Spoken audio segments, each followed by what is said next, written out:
अस्सलाम वालेकुम स्टूडेंट्स आज का जो हमारा टॉपिक है वो है deflecting and restoring torque in galvanometer.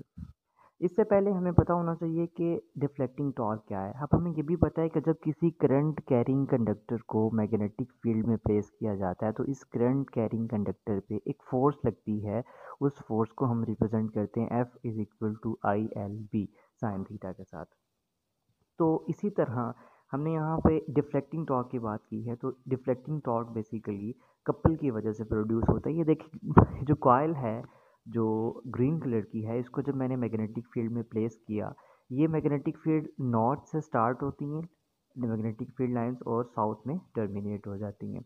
अब जब ये current from A to B downward direction में मूव करती है तो यहाँ पे हम Fleming left hand rule apply करते हैं। फ्लेमिंग लेफ्ट हैंड रूल क्या कहता है कि अगर आपका ये कुछ इस तरह से बनता है, थंब जो आपका है वो फोर्स की डायरेक्शन को बताता है और इंडेक्स फिंगर जो है वो मैग्नेटिक फील्ड की डायरेक्शन को, और जो मिडिल फिंगर है वो करंट के डायरेक्शन को रिप्रेजेंट करती है। तो अगर आप देखें तो यहाँ पे मेरा थंब जो है वो आउटवर्ड डायरेक्शन में जो है वो फोर्स को रिप्रेजेंट कर रहा है। यानी कि ये जो डॉट वाली फोर्स है, अगर मैं इसको टॉप व्यू से देखूं तो यहाँ पे ये कुछ इस तरह से बनती है और ये आउटवर्ड फोर्स यहाँ पे लग रही होती है।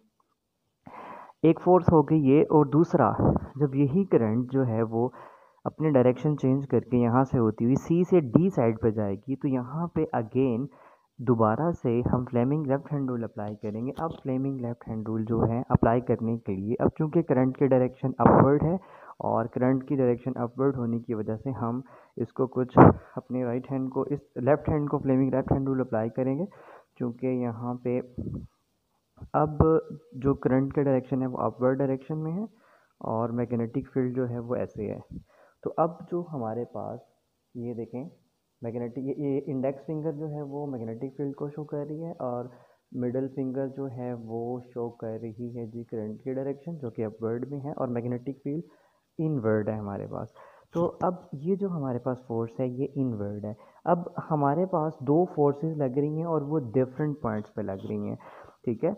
एक पॉइंट ये हो गया, एक पॉइंट ये हो गया। अब ये दोनों फोर्सेस मिलके कपल बनाती हैं और वो कपल जो है वो बेसिकली टॉर्क प्रोड्यूस करता है। इस तरह से ये कॉइल घूमने लग जाएगी क्योंकि इस पे दो मुख्तलिफ पॉइंट पे जो है वो फोर्सेस एक्ट कर रही होंगी। देखें ना, इस फोर्स की वजह से ये कॉइल इस डायरेक्शन में ऐसे करके रोटेट करना शुरू करेगी, ऐसे करके, और उस फोर्स की वजह से ऐसे करके। तो यहाँ पे दो डिफरेंट फोर्सेस की वजह से कपल प्रोड्यूस होगा और ये कपल बेसिकली टॉर्क प्रोड्यूस करेगा, और ऐसे टॉर्क को हम बेसिकली डिफ्लेक्टिंग टॉर्क कहते हैं क्योंकि इसी टॉर्क की वजह से ये कॉइल घूमना शुरू होती है। तो यहाँ पे मैंने इसकी डेफिनेशन लिख ली, when a current carrying conductor is placed in uniform magnetic field. ये करंट कैरी कंडक्टर था जिसको मैंने यूनिफॉर्म मैग्नेटिक फील्ड में प्लेस कर दिया।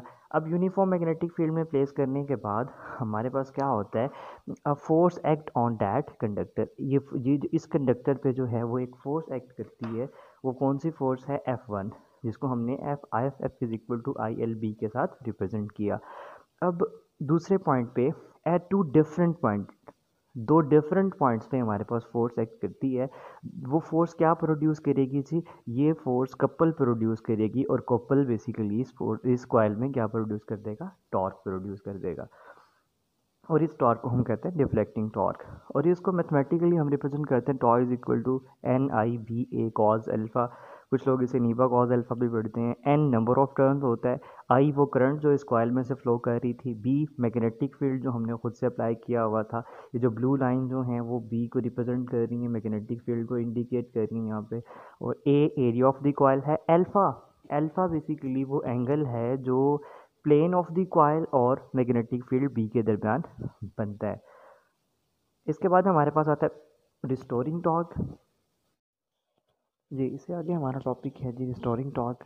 रिस्टोरिंग टॉर्क जो है वो देखें, डिफ्लेक्टिंग टॉर्क की वजह से हमारे पास कॉइल जो है वो घूमना शुरू हो गई थी, और जब ये कॉइल घूमेगी तो कॉइल के घूमने की वजह से, इस कॉइल के घूमने की वजह से इसके साथ ये स्पाइरल स्प्रिंग बंधा हुआ है। अब जब ये स्प्रिंग कॉइल घूमेगी तो स्प्रिंग के अंदर ट्विस्ट आना शुरू हो जाते हैं, जैसे बल आना शुरू नहीं हो जाते। ये टॉर्क के घूमने से इस स्प्रिंग, जिसको मैंने स्पाइरल का वर्ड ई के साथ रिप्रेजेंट किया, ये इसमें बल आना शुरू हो जाएंगे ऐसे करके। अब ये जो बल आ रहे हैं जो कि डिफ्लेक्टिंग टॉर्क की वजह से आ रही हैं, ये इस स्प्रिंग के अंदर एक रिस्टोरिंग टॉर्क प्रोड्यूस कर देंगे। रिस्टोरिंग का मतलब ये है कि ये एक टॉर्क है जो इस स्प्रिंग को अपनी ओरिजिनल हालत, पहले वाली हालत में वापस लेके जाएगा। इसका मतलब है कि कॉइल घूमेगी ऐसे करके तो स्प्रिंग में ट्विस्ट्स आ जाएंगे और उस ट्विस्ट की वजह से ये कॉइल वापस, जब ये ट्विस्ट अनट्विस्ट होंगे तो ये कॉइल वापस अपनी ओरिजिनल कंडीशन में चले जाएंगी। तो deflecting torque produced twists in spiral and it produces a restoring torque that returns the coil to its initial state। उसको हम कहते हैं जी रिस्टोरिंग टॉर्क। अब रिस्टोरिंग टॉर्क डिपेंड किस पे करता है? रिस्टोरिंग टॉर्क डायरेक्टली प्रोपोर्शनल होता है थीटा के। थीटा क्या है?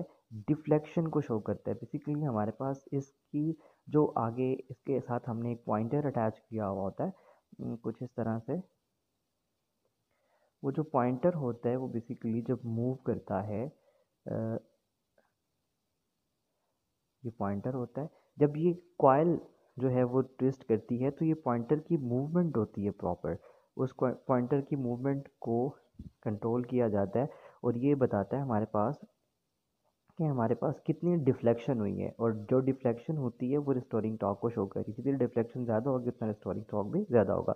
तो रिस्टोरिंग टॉर्क को जब मैंने इस प्रोपोर्शनैलिटी कांस्टेंट को ख़त्म किया तो सी आ गया। सी इज़ आ प्रोपोर्शनैलिटी कांस्टेंट। यहाँ पे इसके दो नाम हैं। इसको हम टॉर्शनल कपल भी कहते हैं, दूसरा इसको कपल पर यूनिट ट्विस्ट भी कहते हैं। अब इस रिस्टोरिंग टॉर्क ने इस कॉइल को अपनी ओरिजिनल शेप में वापस लेके जाना है। तो दूसरी बात, हमने यहाँ पे आपकी बुक में दोनों डायग्राम बनी हुई है। सेकंड वाले जो डायग्राम है बेसिकली हमने यहाँ पे रेडियल मैग्नेटिक फील्ड यूज़ किया है। इस रेडियल मैग्नेटिक फील्ड के यूज़ करने की वजह है, क्यों, क्या वजह है? बेसिकली रेडियल मैग्नेटिक फील्ड जो है वो प्रोवाइड करता है कांस्टेंट टॉर्क, ठीक है। और दूसरी बात ये है कि यहाँ पे हमने जो कनकेव्ड शेप का मैग्नेट यूज़ किया है ये basically radial magnetic field provide करता है हमें।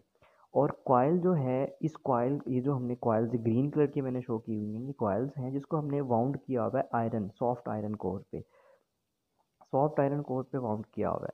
अब वाउंड करने का मतलब क्या है? देखें, जैसे ये मेरे पास एक सॉफ्ट आयरन का कोई मटेरियल है, ये कोई एक, उसके ऊपर मैंने ऐसे करके उसको लपेटा हुआ है। तो ये सॉफ्ट आयरन कोर जो हम आगे जाके चैप्टर नंबर 17 में पढ़ेंगे, बिहेवियर्स होते हैं, मैग्नेटिक बिहेवियर, फेरोमैग्नेटिक मटेरियल जो है वो ये प्रोवाइड करता है। फेरोमैग्नेटिक मटेरियल एक ऐसा मटेरियल होता है जो एक स्ट्रॉन्ग मैग्नेटिक फील्ड प्रोवाइड करता है। तो यहाँ पे रेडियल मैग्नेटिक फील्ड प्रोवाइड करने का मकसद भी यही था कि हमें एक स्ट्रॉन्ग मैग्नेटिक फील्ड मिल सके। दूसरी बात ये कि रेडियल हमने क्यों यूज़ किया? हमने रेडियल इस वजह से यूज़ किया, हम चाहते हैं कि जो मैग्नेटिक फील्ड है और जो कॉइल है, मैग्नेटिक फील्ड का जो बी है और कॉइल का जो एरिया है वो दोनों सेम डायरेक्शन में रहें। जब ये दोनों सेम डायरेक्शन में रहेंगे तो इनके दरमियान एंगल जो बनेगा वो 0 डिग्री का बनेगा, और अगर एंगल 0 डिग्री बनेगा तो कॉज ऑफ 0 डिग्री जो है वो 1 के इक्वल होता है।